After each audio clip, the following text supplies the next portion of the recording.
Oke guys, kembali lagi bersama Pak Eci. Kita akan lanjutkan pembahasan uh, lesser accounting yang sales type list, tapi dengan bargain purchase options ya. Nah, kalau adanya bargain purchase options, maka di sini soalnya masih sama, cuman nah ini sales type ya, berbeda fair value sama cost-nya berbeda. Tetapi di sini ada residual value dan ada BPO 2000. Nah, mana yang dipakai? Ya, yang dipakai tentunya yang BPO. Kenapa? Karena ini yang kita harapkan akan terjadi. Meskipun kita punya ekspektasi 5.000 untuk residual value, maka kita akan sangat mengharapkan BPO ini dieksekusi ya. Dan mana yang lebih gede kalau gitu ya timbangannya? Tentunya BPO. Sehingga BPO yang akan kita jadikan present value pengganti dari si residual value. Nah, sekarang pertanyaannya, Pak, ini residual value-nya apa, Pak? Apakah dia guaranteed atau unguaranteed? Nah, biasanya kalau kayak gini ya unguaranteed dong. Kalau ada BPO, maka dia akan unguaranteed. Kenapa? Ya ngapain juga digaransiin, wong ada BPO gitu ya. Seperti itu. Nah, jadi biasanya UGRV, jadi ya tidak digaransikan gitu. Karena dia mengharapkan ya jadi gitu, jadi opsinya itu karena tidak digaransikan, artinya daripada si lessor menanggung rugi, kan kita udah belajar ya pada video sebelumnya bahwa yang membedakan antara GRV sama UGRV adalah terletak pada jurnal awalnya ya. Jurnal awalnya berbeda tuh ya. Kalau UGRV unguaranteed itu nanti COGS sama revenue-nya akan dikurangin dari apa? Dari present value dari si residual value-nya gitu ya. Nah, pada saat itu yang pertama, sisanya jurnalnya sama. Kemudian ada awal dan ada akhir. Nah, ketika akhirnya pun maka terjadi perbedaan antara GRV sama UGRV. Ya, jadi seperti itu kesimpulannya. Perbedaannya pada saat jurnal awal dan pada saat jurnal akhir. Nah, kalau UGRV dia akan mencatat loss ya. Kalau dia guaranteed, dia tidak akan mencatat loss, dia akan mencatat penggantian dari si lesi ya. Nah, oleh karena itu, kesimpulan dari UGRV sama GRV adalah apa? Bagi si lesor akan lebih menguntungkan kalau dia GRV dong, ya. Iya dong, karena dia akan mendapatkan ganti rugi ketika di akhir periode. Nah, bagi si lesi itu akan lebih senang kalau dia UGRV, gitu ya. Kenapa? Si lesi nggak akan menanggung kerugiannya. Akan menanggung kerugian ketika barang dibalikin ada si lesor, ya. Nah, dalam hal ini, maka tergantung bargaining position-nya. Kalau bargaining position si lesor kuat, maka dia akan bisa memaksakan UGRV. Kalau bargaining si lesi kuat, tentunya dia akan bisa memaksakan yang unguaranteed, kalau lesi yang kuat ya. Ini kalau si lesi bargaining posisinya kuat. Tapi kalau si lesor bargaining posisinya kuat, maka dia bisa memaksakan guaranteed residual value. Nah, kalau ternyata si lesor lemah bargaining positions-nya, maka dia akan memilih UGRV, gitu ya, mau tidak mau. Nah, biasanya akan diiming-imingi dengan yang namanya bargain purchase option, ya seperti itu. Agar apa? Agar daripada gue nanggung rugi kata lesor, mendingan gue kasih aja iming-iming bargain purchase option, ya lu beli di bawah harga pasar deh, gitu ya. Nah, dengan harapan pada saat akhir periode si aset tidak kembali ke si lesor, tetapi langsung dibeli oleh si lesi. Ya, oleh karena itu, dengan adanya skema yang bargain purchase options, maka si lesor tidak akan akan sangat berharap bahwa 2000 inilah yang akan dieksekusi ya. Ya, seperti itu. Dan itu diasumsikan bahwa 2000 inilah yang dieksekusi. Sehingga dalam menghitung list receivables-nya, list payment-nya, dia akan menggunakan perhitungan yang berbeda. Gitu ya. Sehingga bukan 5.000, kalau contoh sebenarnya kan 5.000, tapi dia akan menjadikan 2.000 ini sebagai pengurang dari apa? Dari si future value dari si aset. Nah, untuk apa? Untuk menghasilkan perhitungan list payment-nya. Nah, oke, kita langsung aja ya. Berarti fair value-nya 100.000, 2.000 ini sebagai pengganti dari residual value, ya berapa present value-nya? 1644 dikurangin 98 dibagi dengan present value factor sama dengan contoh sebelumnya ya. Hasilnya adalah 21244. Nah, inilah list payment baru kalau ada BPO. Gitu ya. Sehingga apa? Sehingga ya udah tinggal dicarilah berapa list receivables-nya, kembali ke awal. Ya, ini masih normal ya. Nah, inilah yang menjadi list receivables-nya dan dimasukin ke sini 100.000 dan ini dimasukin ke sini ya. Nah, tuh dia ya. Nanti 2000 itu dimasukkan di akhir ya sebagai pengganti residual value. Nah, hasilnya pun akan berbeda tentunya ya daripada yang contoh sebelumnya. Nah, oke. Nah, kemudian bagaimana jurnalnya? Jurnalnya adalah seperti ini. Karena dia apa? Nah, ingat meskipun dia UGRV ya, UGRV ya, tetapi karena dia sudah memiliki apa namanya? list payment yang baru ya dengan mengeksekusi si BPO-nya, maka kamu tidak perlu lagi mengurangi residual value dari si COGS dan sales revenue ya. Nah, nggak perlu lagi ya. Ya seperti itu.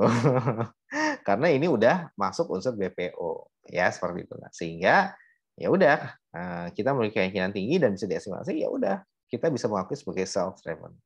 Nah, seperti itu ya. Nah, ya, that's why tidak dikurangi meskipun ini UGRV ya seperti itu.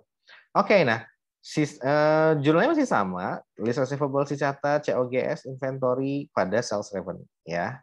Kemudian cash pada list receivable dengan rate yang baru ya. Penyesuaian bukan juga tinggal diambil di tabelnya, ini juga sama ya, ini juga sama diambil dari tabel ya. Ini semua diambil dari tabel amortisasi dari si lessor ya. Nah, kemudian setelah itu apa? Yang membedakan pada jurnal akhirnya. Nah, jika si BPO dieksekusi oleh lesi, ya, artinya apa? Artinya ketika tanggal 31 Desember 2023, ya, maka nilai di current aset akan ada angka list receivable sebesar 2.000. Nah, ini dihapuskan, gitu ya, nih dihapuskan. Nah, dan karena dieksekusi, maka dia akan menerima cash.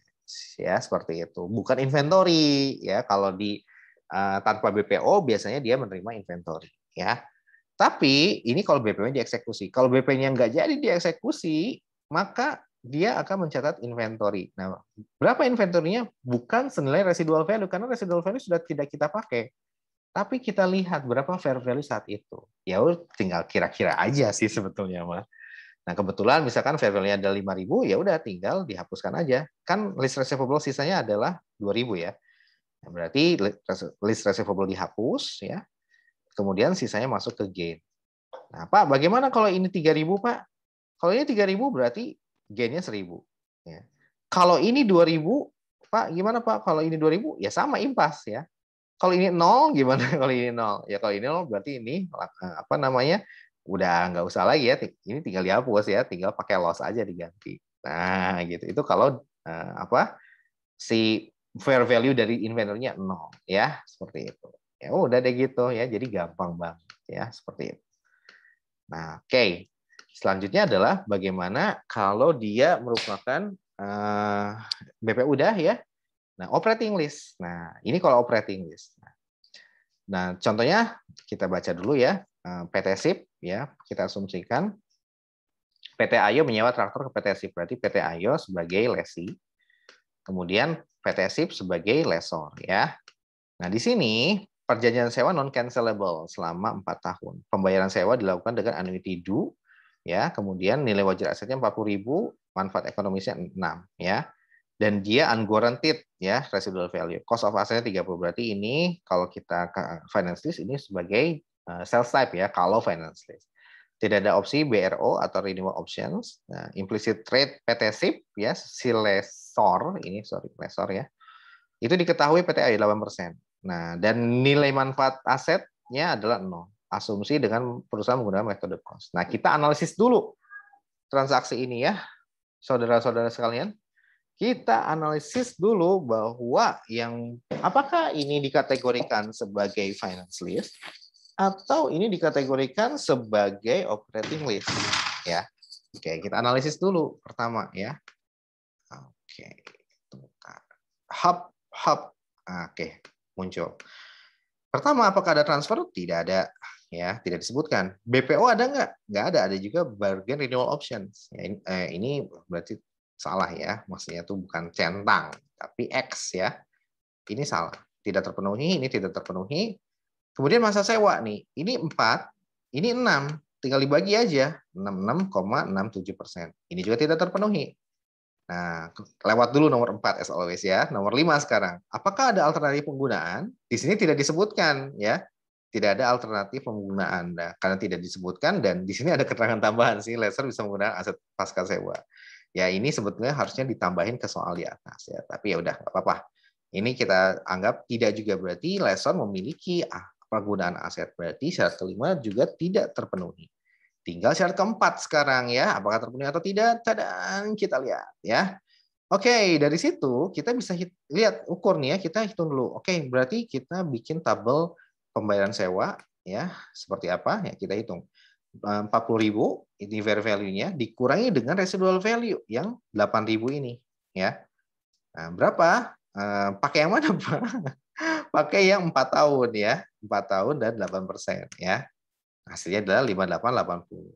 Nah, dikurangin 40 dikurang 5880 hasilnya 34. Nah, present value annuity-nya yang dipakai yang mana, Pak? Yang ini dong, yang 4 tahun ya. Dan 8% ya. Hasilnya faktornya adalah 3,5. Dapatlah 9538. Nah, nanti kalau kita mau masukkan ke tabelnya Lesi ini di reworking ulang ya, menjadi hasilnya ke atas dan nanti ditambahin lagi yang 5880 ya. Hasilnya nanti akan 40.000. Nah, itulah kalau dia direct financing atau kalau dia finance lease, maka ini akan menjadi lease receivables. Itu kalau apa? Kalau dia finance lease ya. Tetapi kita ingin membandingkan apakah present value dari lease payment-nya itu di atas 90% atau enggak. Nah, kita lihat dari sini, yang ini. Nah, ini ya. Kita bandingkan dengan mana? Dengan yang 40.000 ini. Berapa? Ya tinggal dibagi. 34 dibagi dengan 40.000. Oh, ternyata 85%. Berarti ini pun tidak terpenuhi. Sehingga semua syarat tidak terpenuhi. Ya, dan non cancelable sih terpenuhi ya, tetapi tidak ada syarat yang uji kriteria ini terpenuhi. Sehingga karena syarat itu harus done, begitu salah satu aja tidak terpenuhi, maka dia dikategorikan sebagai operating lease. Bagi siapa? Bagi si lessor. Ya. Nah, karena bagi si lessor dia operating lease, bagi si lessee gimana? Bagi si lessee kita lihat juga, ternyata di sini berapa nih? 40.000. Oh, ini di atas 50, di atas 5.000 udah pasti. Dan masa sewanya adalah 4 tahun. Oh, ini di atas 1 tahun ya. Berarti bagi si lessee ini adalah apa? Si lessee akan mengkategorikan ini sebagai finance lease. Sehingga lessee harus bikin tabel sewa. Lessor mah nggak perlu karena dia operating lease ya. Ya udah, berapa lease liability-nya? Ya udah tinggal present value dibalik aja ya. Dari lease payment-nya. Ini present value dari lease payment ini. Berapa present value-nya? 34.120. Inilah yang akan dibikin oleh si lessee ya. Dan seterusnya. Oke. Sekarang berarti sudah jelas bahwa lessor akan mencatat operating, lessee akan mencatat finance ya. Kita lihat bagaimana jurnalnya. Nah, jurnalnya karena ini pembahasan lessor accounting, jadi saya nggak perlu lihat ini ya, nggak perlu saya lihat ya. Nah, di sini berarti si lessor ketika pertama kali jurnal, maka dia tidak akan mencatat list receivables pada apa? Pada inventory ya seperti itu. Nggak ada inventory yang keluar ya. Sehingga apa? Sehingga kalian bisa lihat ya bahwa tidak ada yang keluar, maka nanti konsekuensinya dia akan meriklas aset sewa tersebut sebagai PPE ya, karena akan digunakan ya, kita asumsikan akan digunakan sebagai apa? Sebagai ya gitulah. Akan digunakan oleh perusahaan gitu ya, walaupun nggak digunain juga sih sebetulnya, disewain ya sebetulnya ya.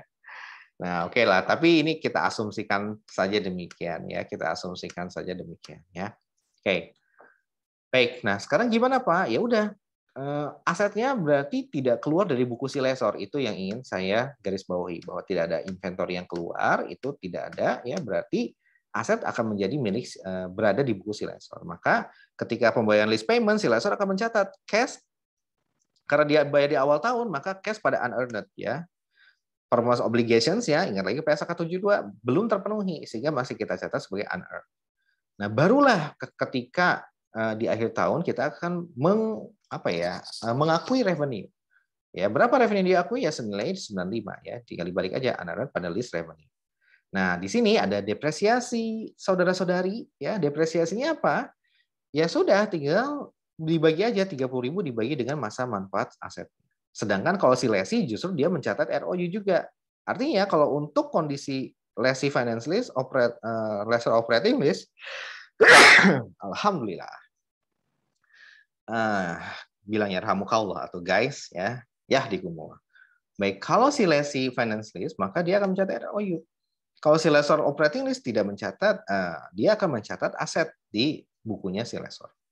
Maka akan timbul kondisi si lessee akan mencatat depresiasi, ya, tapi dibagi dengan 4. Ini adalah lease term-nya, gitu ya. Nah, seperti itu ya. Dan si lessor akan memperlakukan aset sewa ini, kita asumsikan bahwa dia akan dipakai oleh si lessor. Karena digunakan oleh si lessor, maka kita kategorikan masuk ke PSAK 16, nah, sebagai PPE. Dan karena masuk kepada PPE, maka akan kita depresiasikan, gitu ya. Seperti itu, depresiasikan, ya udah dapatlah hasilnya adalah 5.000 ya, dibagi dengan masa ekonomisnya. Nah, itu aja perbedaannya di depresiasinya. Jadi pada dasarnya ini kita anggap bahwa aset tersebut meskipun dipakai oleh si lessee, tapi kita asumsikan lessor kita kategorikan aset sewa yang yang karena lessornya operating lease ya, lessor akan mencatat itu sebagai PPE. Meskipun nggak pas menurut saya. Kenapa? Karena PPE itu kita menggunakan, si lessor menggunakan si aset. Nah, ini lessor nggak pakai asetnya dipakai fisiknya secara fisik dipakai oleh si lessee. Sehingga pada dasarnya itu tidak memenuhi syarat sebagai PSAK 16. Ya, ini kalau menurut saya seperti itu. Sehingga apa? Ya, kita kategorikan sebagai PSAK 13, yaitu properti investasi, ya. Nah, properti investasi berarti bagaimana dong, Pak? Nanti di akhir periode kita akan menilai berapa si fair value-nya. Nah, nanti selisih kita akan mencatat fair value-nya aja, gitu ya. Nah, seperti itu. Ya, sebetulnya gampang-gampang susah sih mencatat fair value. Tapi menurut saya itu lebih pas ya. Tidak ada depresiasi lagi berarti ya. Kalau kita menggunakan revaluation model, memang kita menggunakan depresiasi ya. Kalian bisa lihat di AKM 1 ya. Tapi menurut saya metode yang lebih pas revaluation model betul, tapi tidak menggunakan depresiasi. Tetap dengan melihat peralihan dari fair value aset ya, fair value to fair value. Ya, karena itu konsep dari fair value accounting ya. Seperti itu. Oke, nah itu kalau operating list si lessor mencatat sebagai operating list ya. Yang terakhir adalah yang initial direct cost ya. Kalau yang prepayment kan udah ya di lessee executory cost di lessee. Kemudian juga prepayment di lessee juga, insentif juga di lessee ya. Initial direct cost ada lessee dan lessor nih ya. Nah, sebetulnya semuanya juga bisa lessee dan lessor sih. Cuman di sini kita simplifikasi aja ya. Jadi khusus initial direct cost kita akan mencatat buku lessornya seperti apa. Nah, soalnya adalah sama dengan yang lessee yang masih angka 2711, ini 5 tahun, ini 85 dan ini 100 dan ini bagi si lessor adalah finance lease ya, dan bagi si lessee juga adalah finance lease ya. Nah, kalau lessee kan kalau initial direct cost bagi lessee akan menambah ROU tapi tidak menambah lease liability ya. Tapi bagi si lessor ini dikategorikan sebagai beban aja kalau dia finance lease. Tapi jika di operating lease maka akan di defer. Nah, dan diamortisasi sepanjang masa sewa. Nah, ini guidance-nya. Kita akan lihat yang ini saja ya. Oke, nah sekarang kita lihat nih, kalau bagi lessor, ini finance lease maka tunggu bentar, unguaranteed ya. Mana sih kata-katanya? Cost of asset tidak digaransi ya. Berarti ini unguaranteed residual value bagi si lessor dan dia sales type ya, ST ya, sales type ya. Sehingga akan kita modifikasi COGS dan si sales revenue-nya ya. Akan kita kurangi dari present value dari si 5.000 ini yaitu 4.110. Oke, dapatlah sekian ya. Seperti halnya sales type list yang UGRV. Nah, cuman di sini ada tambahan ya, legal expense 200. Karena kenapa? Karena si Cita ini membayar berapa? Membayar konsultan hukum sebesar 200. Cita ini adalah si lessornya ya. Jadi PT IVA sebagai lessee ya, menyewa traktor ya. Kalau menyewakan itu berarti lessor, tapi kalau menyewa ini adalah lessee ya. Ini sebagai lessor. Ya, oke. Nah, lessornya PT Cita, berarti dia membayar 200. Tinggal expense-kan aja, legal expense pada case. Karena ini sifatnya adalah finance lease bagi si lessor. Kalau ternyata operating lease, ya udah tinggal kita mencatat unearned untuk lease payment-nya ya pada awal tahun. Nah, pada awal tahun juga kita akan mencatat deferred expense pada cash atau ini mungkin prepaid ya. Lebih tepatnya prepaid apa? Prepaid legal gitu ya, prepaid legal cost gitu ya. Pada cash. Nanti di akhir periode diamortisasi, tinggal dibalik aja legal expense ya pada prepaid legal ya. 200 dibagi 5. Nah, oke. Itu aja yang bisa saya sampaikan terkait lessor accounting. Kesimpulannya nggak terlalu susah ya. Semoga bisa bermanfaat dan tetap semangat menjelang ujian. This is Pak Ecis speaking and I'm signing off. Thank you very much. Don't forget to like and subscribe ya guys. Assalamualaikum warahmatullahi wabarakatuh. Dadah.